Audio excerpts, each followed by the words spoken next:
Hey, what's up fam? Welcome back to the channel. Today we're going to be talking about stock market investing for beginners. Now, I've gotten a ton of questions on prior videos around this particular topic. People wanting to understand, what do I do if I want to start investing on my own? In this video, I hope to give you guys some basic fundamental things you can do to start investing on your own. Now, let me say, I'm not a licensed investment advisor, and I don't claim to be. Also, if you want to have someone invest your money for you, then a licensed investment advisor is a good idea.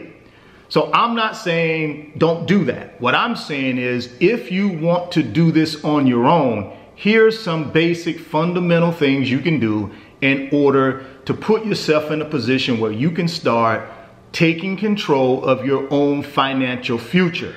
Now, having said that, let's go ahead and dive into it. The first thing I recommend you do as a beginner investing in the stock market is determine what do you want to invest in? What type of company do you want to invest in? For me personally, I like financial services companies like banks. I also like telecommunication companies like AT&T and some of these other large telecommunication companies.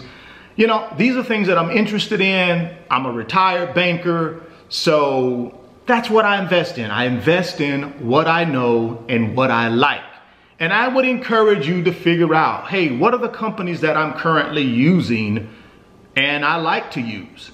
And then maybe that would be a starting point for you to perhaps learn about those companies. And then that may be an opportunity for you to make your first investment into the stock market. The next thing I recommend you do is once you narrow down the companies that you like and you potentially want to invest in, then you need to find out the financial condition of these companies. And the way I do that is I look at the company's income statement, I look at their balance sheet, and I look at their statement of cash flows. Now, I'll go into those things in a minute, but let's talk a little bit about why I look at the financial position. The reason I look at the company's financial position is I want to make sure I'm picking a company that is solid and profitable. How do I determine if they're profitable? Let's go back to the income statement. Now, what is the income statement? The income statement is simply a snapshot of a company's financial performance over a period of time. So normally when I'm looking at their income statement, I'm looking at from January 1 to December 31st. So for 12 months, I want to look at what that company did based on their income statement. The income statement is going to have a couple basic things on it. It's going to have their sales or their revenues for that 12 months. It's also going to have what their expenses were for that 12 months. And then the last category it's going to have is what we call profit or loss. So the income is going to be all the revenue that they generated. And then what's going to also be on there, like I said, is their expenses. That's going to represent all the money that they had to spend on operations in order to create that income. And then at the bottom, it's going to have whether they were successful or not. And the way you measure if they were successful or not in that 12 months of operations is by their profit or their loss. Hopefully it's profit. The bigger the profit, the better. So that's the first thing I do. I look at that income statement. Second thing I go to is the balance sheet. And what does the balance sheet tell me? The balance sheet is going to tell me how much cash they have in the company. It's going to also tell me the other assets that they have in the company. It's also going to tell me what debts that they currently have. And all debts is, in my opinion, just to keep it simple, are loans. Who do they owe?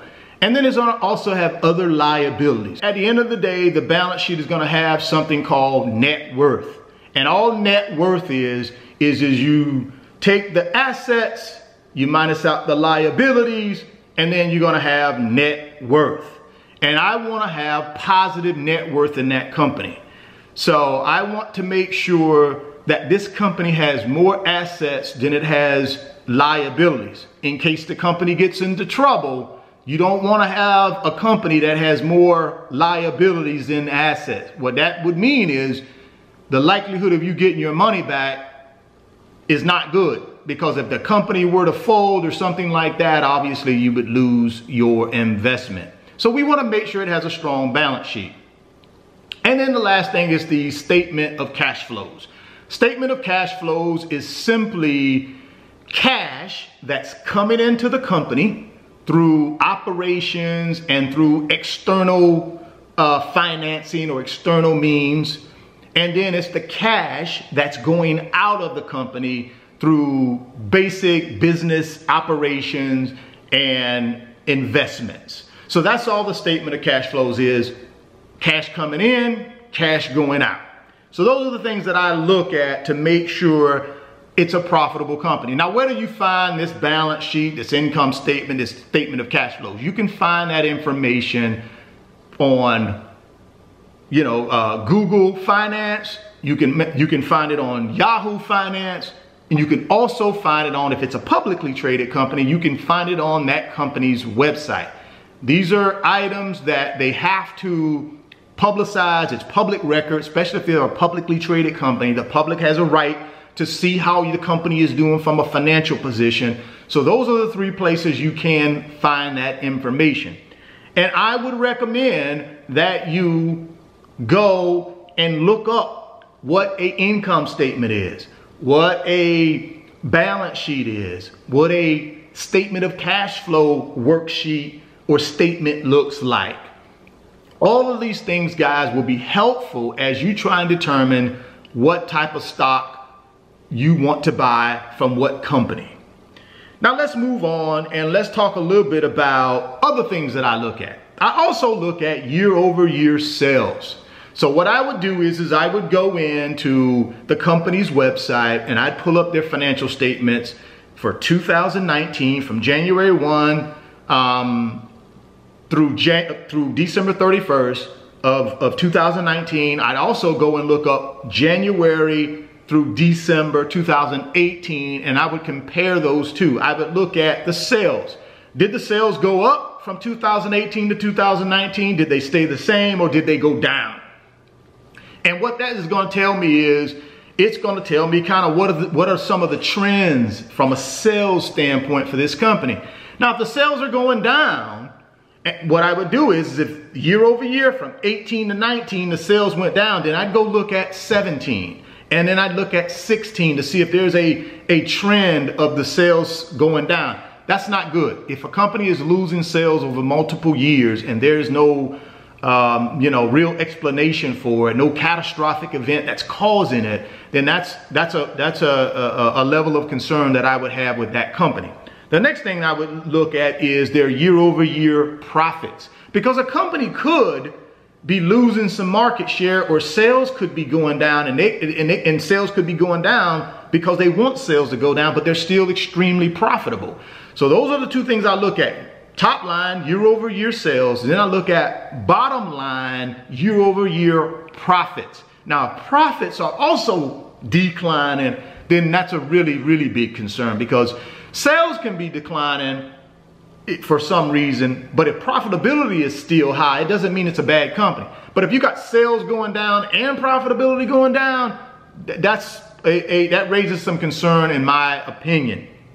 So I would look at those two things as well. And then I would go out and I would look at the company's competitors to see how their financial position is and see how they're doing from a financial standpoint. So those are just some of the quick things, guys, that I do when I'm evaluating whether I'm going to purchase stock in a specific company. Again, these are just basic things that you would want to educate yourself on in order to put yourself in a position to be able to invest on your own. Also, you don't have to have a lot of money to do this, guys. You can have $100 or you can have $1 million. It doesn't matter. The key is get started doing something. And what I've tried to do today in this video is to just give you some basic financial things that you want to look at when you go out to do that. Also, guys, I do have a company called RF Financial Consulting, and of course, I help people understand these types of things that I'm talking about. I also help them put together a plan to invest for their financial future. So if you need help, certainly hit me on Instagram at RichardFain28. If you're stopping by the channel for the first time, please consider subscribing, share the video, and smash that like button. Thoughts become things. If you can see it in your mind, you can hold it in your hands. You guys keep chasing your greatness and never stop believing in yourself. And I'll catch you on the next video. Peace.